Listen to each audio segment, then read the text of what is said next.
Դիանա Գրիգորյանի «Գոյամարդ» հեռուստասերիալի նկարահանումները շարունակվում են, ամենահետաքրքիր ու թեժ զարգացումները դեռ առջևում են։ Հեռուստադիտողներն անհամբերությամբ սպասում են հեռուստասերիալի հետագա զարգացումներին, իսկ հետագա զարգացումներն իսկապես դիտարժան ու հուզիչ են լինելու։ Չնայած այն բանին, որ հեռուստասերիալում իրավիճակն իսկապես լարված է, նկարահանման հրապարակում միշտ ջերմ ու ընկերական մթնոլորտ է տիրում։ Հեռուստասերիալում նկարահանվող դերասանները, ինչպես նաև հեռուստասերիալի ստեղծագործական թիմի անդամները պարբերաբար սոցիալական ցանցի իրենց էջերում հրապարակում են նոր տեսանյութեր ու լուսանկարներ, որոնք ցույց են տալիս, թե ինչ է սպասվում հաջորդ սերիաներում։ Ինչպես նշեցինք, հեռուստասերիալում իրավիճակն իսկապես լարված է։ Լեոյի չմտածված քայլերի պատճառով Վովան հայտնվել է հիվանդանոցում։ Վովայի մայրը Օլգան, ով պահել ու մեծացրել է նրան, վախ ունի, որ նրանից կխլեն որդուն, սակայն այդ վախն անհիմն է։ Չնայած նա որոշել էր ողջ ճշմարտությունը պատմել Վովային ու ասել, թե ովքեր են իր ընտանիքի անդամները, բայց Վովան այդպես էլ չցանկացավ իմանալ։ Բայց հիմա Օլգան կրկին վախ ունի,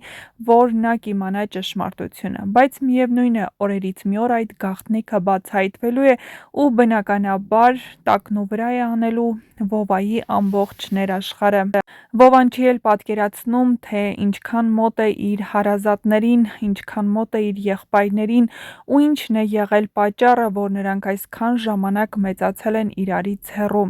Իհարկե, դա ոչ Դավիթի, ոչ Լեոյի, ոչ հատկապես Դավիթ պապի մեղքը չէ, դա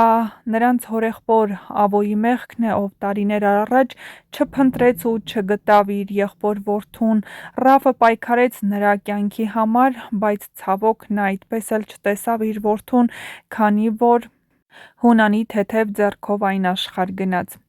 Իսկ հեռուստասերիալում իրավիճակը գնալով էլ ավելի է լարվում, հատկապես հիմա, երբ Լեային առևանգել են կրկին Լեոյի սխալ քայլերի պատճառով։ Սակայն համացանցում հայտնվել է նոր ու հետաքրքիր տեսանյութ, որտեղ երևում է, թե ինչպես Լեան ինքն է դաս տալիս իրեն առևանգողներին։ Բայց բնականաբար Հունանը միայն Լեոյի հույսին չի թողնի ու ամեն ինչ կանի, որպեսզի փրկի դստերը, բայց սա ևս մեկ քայլ կհեռացնի Լեային ու Լեոյին իրարից։ Հունանը երբեք թույլ չի տա, որպեսզի նրանք միասին լինեն։ Այստեղ հետաքրքիր է զարգանում նաև Արամի կերպարը։ Նա կամաց-կամաց կարծեք թե գլխի է ընկնում, որ Հունանն այն մարդը չէ, ով ներկայանում է, որովհետև նա կասկածներ ունի, որ իր հայրն ու Հունանը ինչ-որ կերպ կապված են եղել, բայց ոչ լավ առումով։ Նրա հայրը միշտ իրեն Հունանի ընկերն է համարել, բայց արդյոք Հունանը նման կերպ պատասխանել է Արամի հորը։ Արամը շատ լավ հասկանում է, որ երբ խոսում է իր հոր մասին, Հունանը թեման փոխում է, իսկ դա նշանակում է, որ այստեղ ինչ-որ թաքնված բան կա։ Էռնան այժմ եղբոր տանն է, եղբոր հսկողության տակ, բայց երբեք Ավոյից հեռու չի գնա։ Նա գիտի, որ Ավոն իրեն շատ մոտ է, չնայած նրան, որ նրանք վիճում են, հեռանում իրարից, բայց երկուսն էլ ձգվող թելերով կարծես վերադառնում են իրար մոտ։ Ավոն վերադառնալու է ու շատ հետաքրքիր զարգացումներ են սպասվում։ Դավիթն ու Նարեն իսկապես երջանիկ են ու հեռուստադիտողների կողմից ամենասիրված զույգերից մեկը։ Իսկ դուք չմոռանաք բաժանորդագրվել մեր ալիքին, որպեսզի տեղեկացված լինեք շոու բիզնեսյան անցուդարձի նոր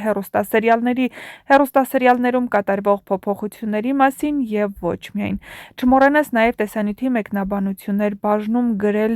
ինչ ես կարծում, ով է փրկելու Լեային, Հունանը թե Լեոն, եւ ինչպես, ով է վերադարձնելու այդ գումարը։